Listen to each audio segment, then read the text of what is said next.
Hey guys, welcome to my channel. இன்னைக்கு நாங்க எங்க போயிட்டு இருக்கோம்னு பாத்தீங்கன்னா சிக்கல் சிங்காரவேலவர் கோவில்ல மகா கும்பாபிஷேகம் நடக்குது. சோ அங்க தான் போயிட்டு இருக்கோம்.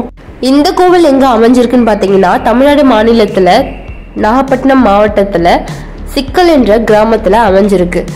கோயிலுக்கு உள்ள போகும்போதே பாத்தீங்கன்னா கரெக்டா 9 மணிக்கு கும்பாபிஷேகம் ஸ்டார்ட் பண்றாங்க. ஸோ அப்போ மழை பெய்ய ஸ்டார்ட் பண்ணுச்சு. ஸோ அந்த இடத்துல மட்டும் குறிப்பா மழை பெய்யுதுன்னா அது எந்த அளவுக்கு அற்புதமான கோவில், எந்த அளவுக்கு சக்தி வாய்ந்த கோவில்ன்றது நம்மளுக்கு தெரிய வருது. இந்த கோவில் பாத்தீங்கன்னா அதிகாரப்பூர்வமா அறிவிக்கப்படாத முருகருடைய 7வது படைவீடா கருதப்படுது. இந்த கோவில் பாத்தீங்கன்னா ரொம்பவே மிக பழமையான கோவில்னு சொல்றாங்க.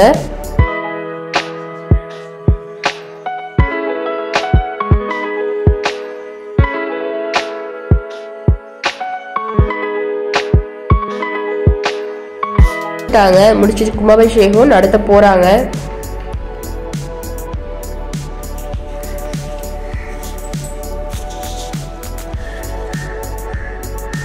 சிவனும் விஷ்ணுவும் ஒரே இடத்துல அமைய பெற்ற கோவில் இந்த கோவில். கொடி ஏத்திட்டாங்க. இப்ப பாத்தீங்கன்னா மக்கள் அலை மோதிட்டு போறாங்க. அந்த தண்ணி மேல படணும்னு சொல்லிட்டு அது ரொம்பவே புனிதமானது இல்லையா? ஸோ அதனால மக்கள் ரொம்ப அடிச்சு பிடிச்சி ஓடிட்டு இருக்காங்க.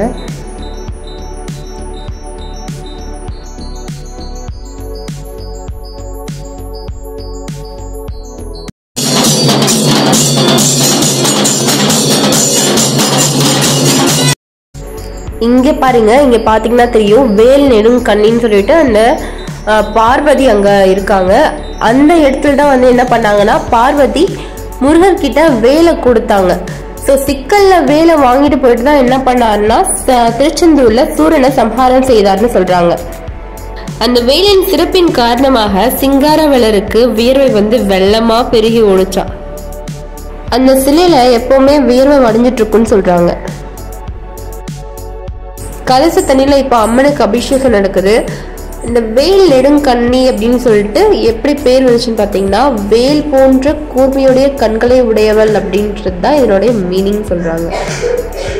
இங்க சிவலிங்கம் இருக்கு இல்லையா? ஸோ அந்த சிவலிங்கம் வந்ததுக்கான ஒரு கதையே இருக்கு. அது என்னன்னு பாத்தீங்கன்னா ஒரு நாள் பசு என்ன பண்ணுச்சுன்னா ரொம்ப பசியா இருக்கும்போது மாமிசம் சாப்பிட்டுட்டு இருக்கு. அதனால சிவன் ரொம்ப கோபமாயிட்டார். ஸோ அந்த கோபமாயிட்டு என்ன பண்ணாருன்னா சாபம் கொடுக்குறாரு. சாபம் கொடுத்த பிறகு அந்த பசு என்ன பண்ணுதுன்னா மறுபடியும் தவம் இருக்குது, அதாவது மறுபடியும் சாபம் நினைச்சிடும் வேண்டி. ஸோ அதுக்கு மன்னிக்கிறதுக்காக என்ன பண்ணாருன்னா நீ இந்த சிக்கல்ல இருக்க மலர் பாலைவனத்துல போயிட்டு என்ன பண்றேன்னா அந்த குளத்துல குழி, அப்போ உன்னுடைய சபம் நினைச்சிடும் போகும் அப்படின்றாரு. ஸோ அந்த குளம் தான் இது. இந்த குளத்துல பாத்தீங்கன்னா அதுக்கப்புறம் பாலா பெருகுச்சு. அந்த பாலை என்ன பண்ணாருன்னா வசிஷ்ட முனிவர் எடுத்துட்டு போயிட்டு வெண்ணையா திரட்டி ஒரு லிங்கத்தை உருவாக்கி வழிபட்டுட்டு என்ன பண்றாருன்னா அதை எடுக்கிறதுக்கு முயல்றாரு. வரமாட்டேங்குது, சிக்கிக்குது. ஸோ அதுதான் சிக்கல்னு சொல்றாங்க. அடுத்ததா இந்த யாக குண்டத்துக்கிட்ட வந்தோம். அங்க பாத்தீங்கன்னா எல்லாருமே ஏதோ தேடிட்டு இருந்தாங்க. என்னடா தேடுறாங்கன்னு சொல்லிட்டு பார்த்தா அங்க ₹1 ₹2 இருக்கும் இல்லையா? ஸோ அது கிடைச்சா வீட்டுல எடுத்துட்டு போய் வச்சா ரொம்ப நல்லதுன்னு சொன்னாங்க. ஸோ அதனால தேடிட்டு இருக்காங்க. என்னோட ஹஸ்பண்டும் சேர்ந்து தேடிட்டு இருக்காரு. ஒண்ணுமே எங்களுக்கு கடைசி வரைக்கும் கிடைக்கல. ₹1 தரவா?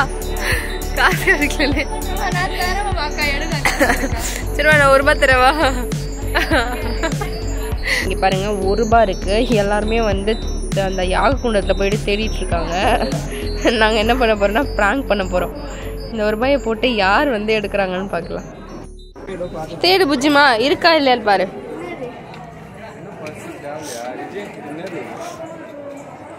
இரு வர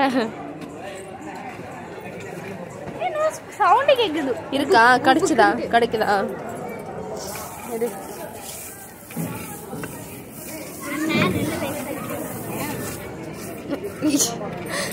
இருந்ததே தள்ளி விட்டுருச்சு. நிஜமா நம்ம பார்த்த மாதிரி இருக்கு. நல்லா பாரு. இஸ்ன்னு வருதா?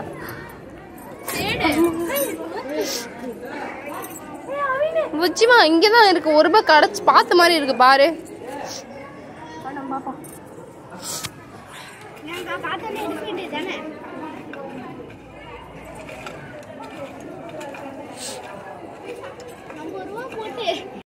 கடைசியா பாருங்க நாங்க போட்டு ஒரு ரூபாயும் காணோம். அது எங்கதான் போச்சுன்னே தெரியல, எங்களுக்கே கிடைக்கல.